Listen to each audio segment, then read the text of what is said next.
নারীরা যে পোশাক পরিধান করে, যেভাবে নারীরা চলাফেরা করে, তাদের যে চরিত্র, তাদের যে ব্যবহার, 100% নারীর ভিতরেই 90% নারী যারা এভাবে রাস্তা দিয়ে চলাফেরা করে, ওদের দিকে তাকালে আমাদের জেনা হয়ে যাবে। কি হয়ে যাবে?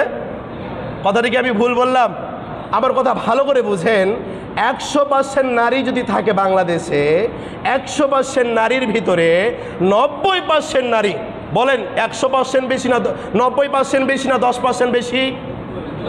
কথা বলেন, 90% বেশি না 10% বেশি? কোথায় 10% আর কোথায় 90%? তাহলে এই 90% নারী যেভাবে খোলামেলা করে চলে, বুকে ঠিকমতো কাপড় থাকে না, মাথায় ঠিকমতো কাপড় থাকে না, তাদের লেবাসটা, যে লেবাসটা পরিধান করে, তাদের অঙ্গ প্রত্যঙ্গ সব কিছু বোঝা যায়। অনেক নারীরা আবার হাফ প্যান্ট পরিধান করে রাস্তা দিয়ে চলাফেরা করে না? কি আপনারা দেখেন না? গ্রামে নাই, শহরে দেখবেন এগুলো। কোথায় দেখবেন? শহরে। আমরা শহরে মানুষ হয়েছি লেখাপড়া করে, আমরা দেখেছি।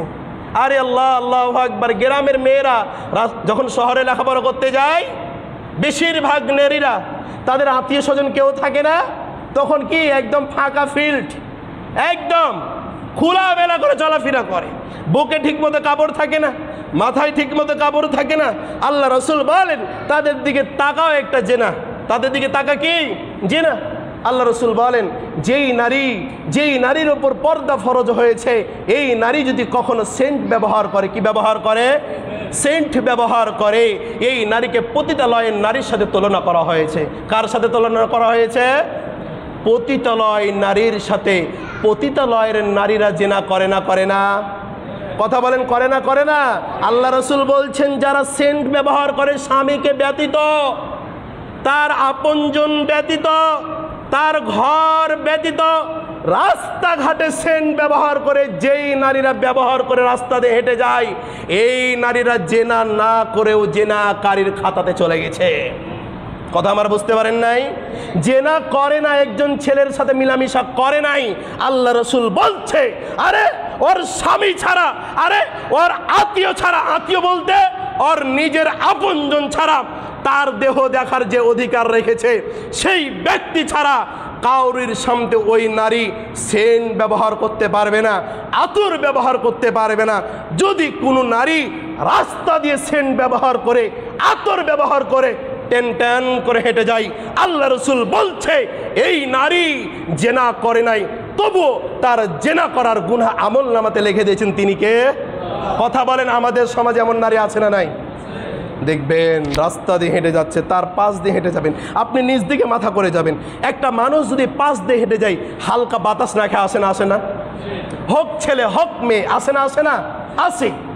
এখন একজন নারী যখন হেঁটে যায়, একটা নারী যখন সেন্ট ব্যবহার করে যায়, আহা মেয়েটা কত ভালো গো, সেন্ট ব্যবহার করেছে, অথচ ওর জীবনটা কালো করে দিয়েছেন তিনি কে? আল্লাহ। কারণ আল্লাহ রসুল বলছেন সেন্ট ব্যবহার করা হারাম মেয়েদের জন্য। স্বামী ব্যতীত কাউরির কাছে কোনো নারী, হোক বিবাহিত হোক অবিবাহিত, কোনো নারী সেন্ট ব্যবহার করতে পারবে না। আমাদের মা বোনদেরকে আজ থেকে আমরা নিষেধ করব তো? আপনি বিবাহ করেছেন, আপনার বউ, আপনার জন্ম দেওয়া আপনার মেয়ে যুবতী হয়েছে না? আপনার বউটা এখনো যুবতী আছে না? আপনার বউ যে জেনা করছে আপনি বুঝতে পারছেন না। কিভাবে? আপনার বউ যে সেন্ট ব্যবহার করে রাস্তাতে ট্যাং ট্যাং করে হাঁটতেছে, আপনি কোনোদিন নিষেধ করলেন না, ওগো তুমি আমার ব্যতীত অন্য কোনো মানুষের পাশ দিয়ে তুমি সেন্ট ব্যবহার করে যেতে পারবা না। যদি যাও তুমি জেনা করে ফেলবা, তোমার আমল নামাতে জেনার গুনাহ লেখা হবে। আজ থেকে আমার বোনটা যদি সেন্ট ব্যবহার করত, আমার বউ যদি সেন্ট ব্যবহার করত, আজ থেকে আমরা সতর্ক করব তো? কথা বলেন ইনশাল্লাহ। যারা ইনশাল্লাহ বলছেন না তারা রেডি হচ্ছেন সেন্ট কেনার জন্য, তাই তো? আবারও বলেন ইনশাল্লাহ। আল্লাহ তাআলা যেন আমাদেরকে সঠিকটা বোঝার শক্তি তৌফিক দান করে দেয়। আমরা সকলে বলি আল্লাহুম্মা আমিন। আমরা আরেকটি কথা বলি, শেষ করে দিব। আলামত, যে আমাদের মাঝে 14 নম্বর আলামত, যে আমাদের মাঝে সুদখোরের সংখ্যা বৃদ্ধি পাবে। কিসের সংখ্যা বৃদ্ধি পাবে? হুজুর এবার মেন জায়গাতে হাত দিয়ে ফেলেছেন। ভালো করে বুঝেন, সুদখোরের সংখ্যা বৃদ্ধি পাবে। ওলামায়ে কেরাম বলছেন, বিজ্ঞান বলছেন, পৃথিবীতে এমন কোনো রাষ্ট্র নাই, পৃথিবীতে এমন কোনো দেশ নাই যেই দেশে সুদী ব্যাংক নাই। কি ব্যাংক নাই? সুদী ব্যাংক মানে বুঝেন, যেই দেশে সুদ দেয় না এমন কোনো ব্যাংক প্রতিটা দেশে, রাষ্ট্রে, পৃথিবীতে প্রতিটা রাষ্ট্রে এমন একটা ব্যাংক আছে যে ব্যাংকে সুদ দেওয়া হয়। বলেন তো আপনার জানা মতে কোন দেশে সুদী ব্যাংক নাই গো? বলতে পারবেন যে এই দেশে সুদী ব্যাংক নাই? অসম্ভব, অসম্ভব। প্রতিটা দেশেই ওলামায়ে কেরাম বলেন যে প্রতিটা দেশেই সুদী ব্যাংক রয়েছে। আর এই প্রতিটা দেশে সুদী ব্যাংক থাকার কারণেই আল্লাহ রাসূল সাল্লাল্লাহু আলাইহি সাল্লাম বলছেন সুদী কারবারটা বেড়ে যাবে, সুদখোর বেড়ে যাবে, সুদ খাওয়ার দল বেড়ে যাবে। এর মানে এটাই, এটা হচ্ছে কিয়ামতের আলামত। কিসের আলামত? কথা বলেন, কিসের আলামত? আল্লাহ রাব্বুল আলামিন বলছেন মানুষেরা এমনভাবে সুদ খাবে, এমনভাবে সুদকে গ্রহণ করে নেবে, দলবদ্ধভাবে, দলের দল, যে যে টাকা তুলে নিয়ে আসবে আর সুদ গ্রহণ করবে। বলেন তো আমাদের সমাজের প্রতিটা বাড়িতে কম বেশি সুদ খায় না? খায় না? কথা বলেন, খায় না? খায় না? বলবেন আমি ইসলামী ব্যাংকে টাকা রাখি, আমি সুদ খাই না। পৃথিবীতে বলতে ইসলামী ব্যাংক বলতে কোনো ব্যাংক নাই, এটা মনে রাখবেন, কোনো ব্যাংক নাই। ইসলামী ব্যাংক বলতে মুফাসসিরে কেরাম, সকল মুফাসসিরে কেরাম একমত, আপনি লাভ নিয়েছেন তার মানে আপনি সুদ খেয়েছেন। ইসলামী ব্যাংকে রাখেন, ডাচ বাংলায় রাখেন, সোনালীতে রাখেন, জাতি রাখবেন, আপনি লাভ নিয়েছেন, আপনি সুদ খেয়েছেন।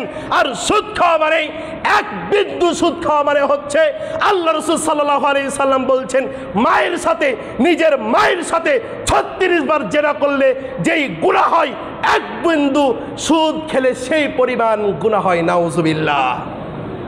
কথা আমার বুঝতে পেরেছেন? এক বিন্দু শস্যার দানা পরিমাণ, 10 টাকা নয়, 10 টাকার 9 টাকা বাদ দিলে, 10 টাকার ভিতর থেকে 9 টাকা বাদ দিলে কয় টাকা থাকে? 1 টাকাও যদি আপনি সুদ খেয়েছেন আপনার জীবনে কোনো দিন, নিজের মায়ের সাথে 36 বার জেনা করলে যে গুনাহ হবে, 1 টাকা সুদ খেলে আপনার ওই গুনাহটা আল্লাহ আপনার আমলনামাতে লিখে দিবে। কি মনে করেন আপনি? আরে ভিক্ষা করে খান, আপনাকে আমি বলেছি আপনি রিক্সা চালিয়ে খান, আপনি ভ্যান চালান, কেন আপনি সুদ খেতে যাবেন? আপনি 10 লাখ টাকা ব্যাংকে রেখেছেন, ওই 10 লাখ টাকায় অবশিষ্ট থাকুক, 1 টাকাও যেন আপনার বৃদ্ধি না হয়। কি মনে করছেন টাকা যাবে আপনার সাথে অন্ধকার কবরে? কি মনে করেছেন কাফনের সাথে পকেট আছে? কি মনে করেছেন ফেরেশতারা ঘুষ খায়? কি মনে করেছেন আল্লাহকে ঘুষ দিবেন? নোট এলাও, কেউ ঘুষ খায় না, কবর ঘুষ খায় না, ফেরেশতা ঘুষ খায় না, মালাকুল মাউত ঘুষ খায় না, কেউ ঘুষ খায় না। কিন্তু আপনি কেন ঘুষ খেলেন? আল্লাহ রাসূল যে বলছে ঘুষের এইটা বৃদ্ধি হবে, তবে যারা ঘুষ খাবে না তারাই হচ্ছে মুত্তাকি, তারাই হচ্ছে ইমানদার। বলেন আজ থেকে আর ঘুষ খাবেন? মুখ দিয়ে কথা বের হবে না, কারণ আমারও ব্যাংকে টাকা আছে, আপনারও আছে। আপনাকে অনুরোধ করে বলি রে ভাই, কেন খাবেন? কেন খাবেন?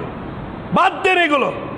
আল্লাহ রসুলের জীবন যায় নাই, সাহাবায়ে কেরামদের জীবন যায় নাই, তাবেঈনদের জীবন যায় নাই, সকলের জীবন চলে গেছে। এই জন্য অনুরোধ করে আপনাদেরকে বলবো, যা করেছেন বলবেন হুজুর আমি ভুল করেছি, আমার কি ক্ষমা নাই?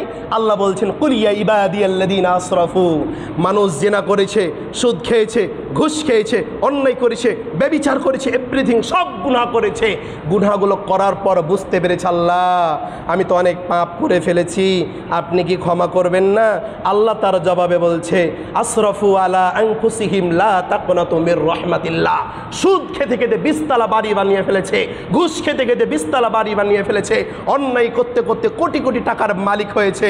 আল্লাহ বলছেন আসরাফু আলা আনফুসিহিম লা তাকনাতু মির রাহমাতিল্লাহ। অন্যায় করতে করতে, গুনাহ করতে করতে উহুদ পাহাড় বানিয়ে দিয়েছে।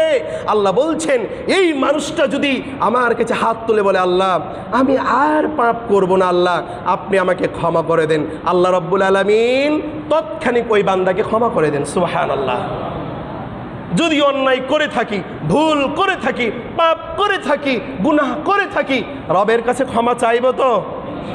কথা বলেন, চাইব তো?